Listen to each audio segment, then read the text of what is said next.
When I'm teaching an intro to carve class, the first thing I do is have them skid down here and tell them to take note of what they're feeling in those skidded turns, so that they can actually tell a difference when they're carving.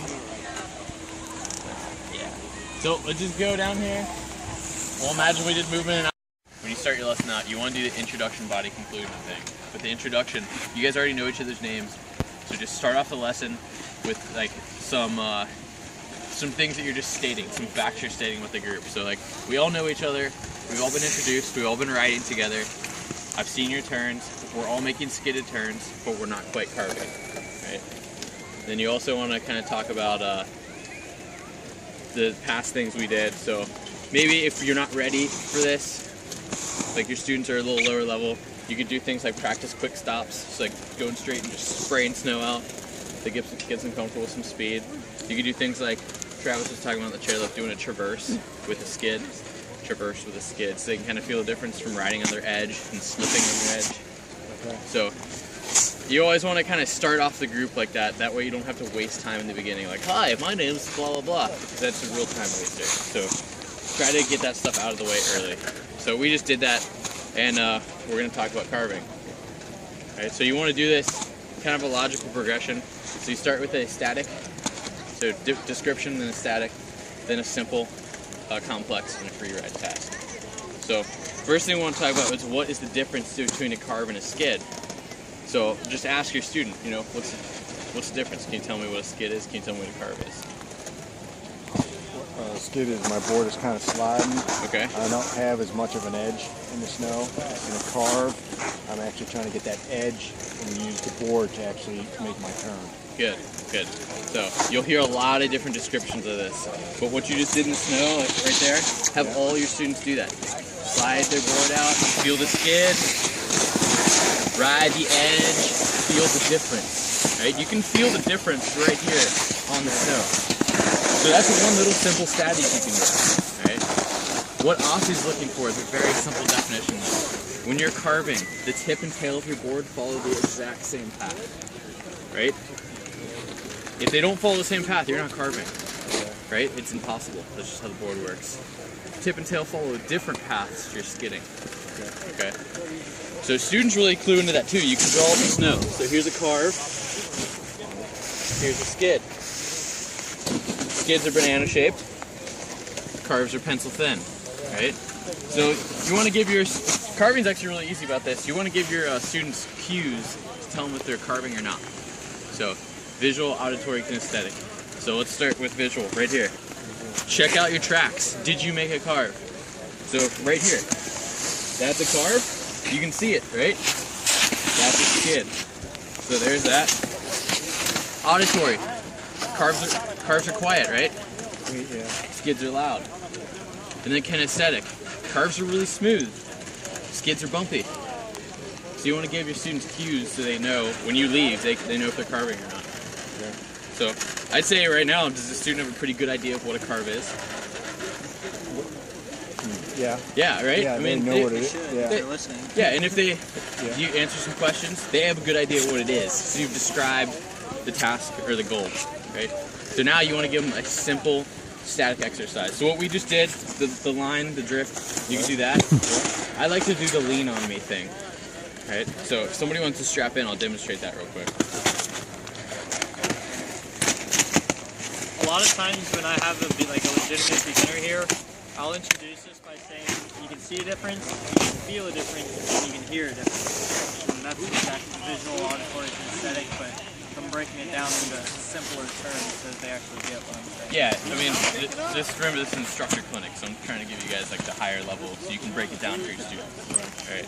So the lean on me thing, you want to tell your students when you're carving, you want to be a good reference alignment, right? So real quick, as instructors, what is reference alignment? What are we looking for? There's three parts. There's three parts to it. Are you talking about in reference to carve? Just regular reference alignment for snowboarding, like your neutral stance. What is it? As this is on the test scale. Knees. 50-50. My shoulders are square across the board, and my weight is distributed you pretty much got them all. So center mass is centered on your board and over the working edge or the base. All right, that's one part of it. Your hips and shoulders are matched to the split of your bindings. Right? So when they used to ride alpine, they were like this. So you were like this, but now we ride duck foot, so you want to be matched to the split. And then the last part is your hips, shoulders, knees want to be matched to the terrain.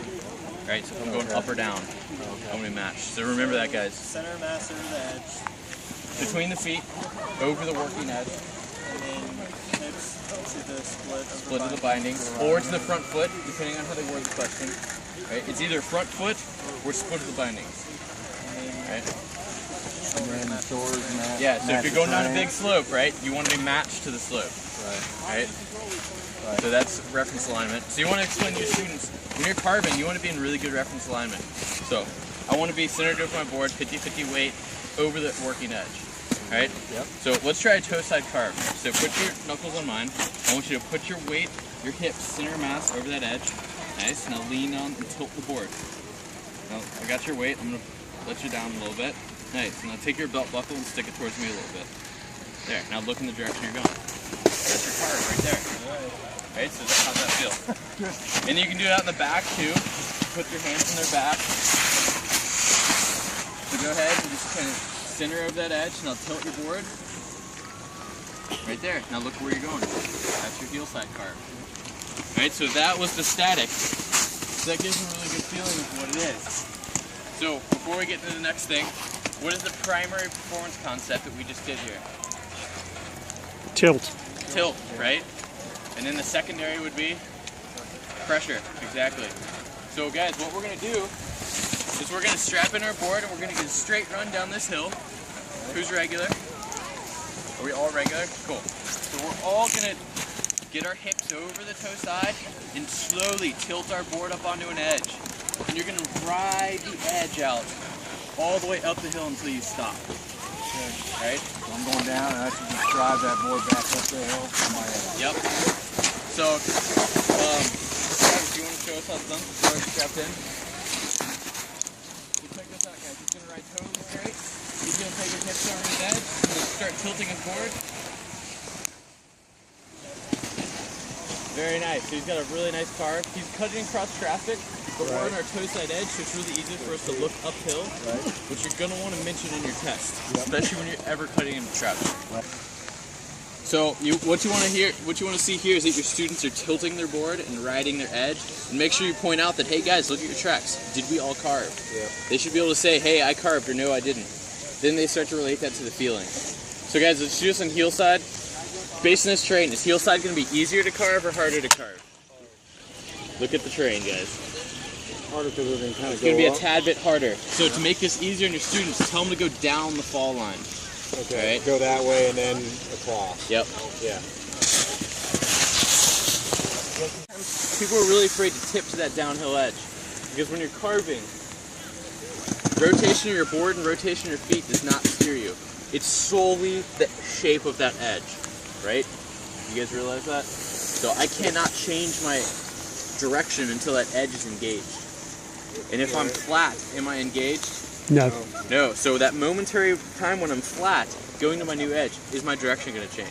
No. You have to trust it. So the students have got to trust to get on that new edge. So what I'm going to try is something. Think about using your ankles for this.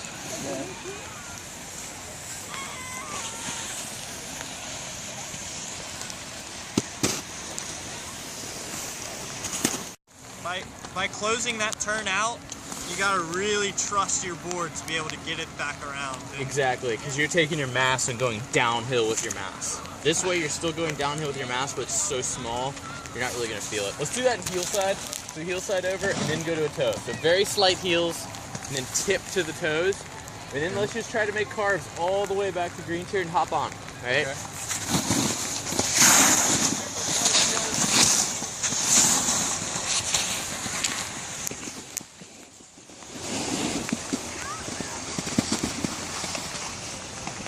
On a good day, you can try to do turns underneath the chairlift and watch your tracks there. So that's that another visual cue you can give your students. Okay. So I think we accomplished our goal, guys. Everybody got a carve turn in there. So now we can start working on kind of getting that linking up a little better. So when I'm transferring from edge to edge, all I'm doing is kind of tipping, right? Just tipping from edge to edge. All right. So let me review the lesson real quick. We did a static of this and this. We did the lean on me static, so tipping the board, right? Then we did the simple, just riding straight, tipping onto that edge, which most beginner students get. I see it a lot of times. They'll get that. And then after that, we did right? We did the falling leaf after that, right? The fan. So we did the reverse. Yeah, we did the reverse fan, so that was the complex. And then we free rode back to the chair and tried to get some carves in it. So when we're changing from edge to edge, we're just tipping our board, right? Tipping. And we're going high edge angle, lower, flat. Getting up on a new edge, higher, lower, flat, right? When you're flat, your board does not change direction. If you got it, tilt the board to change direction. Okay. Got it. So are there any questions? Anything at all? Not so much a question, but I do. If I were doing this, I like the reverse fan progression to ease into it, but I still think it would be good to touch on going across the hill and then. Well, we did that in our free ride. Okay. I just didn't talk about it for time. Gotcha. So and then so I'm gonna give you guys something to work on.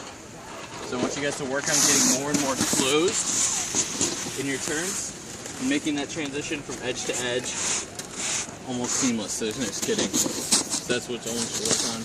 Make your turns big and small. Try them on the green chair. Maybe then graduate to the blue chair. Okay. So we reviewed, related, discussed the next step, answered any questions. And then I'm going to sell the lesson. Right? So if you want to progress further, come on back and get me, anybody else. And remember, Tuesdays, Thursdays, and Sundays. Yep. Remember to always go with the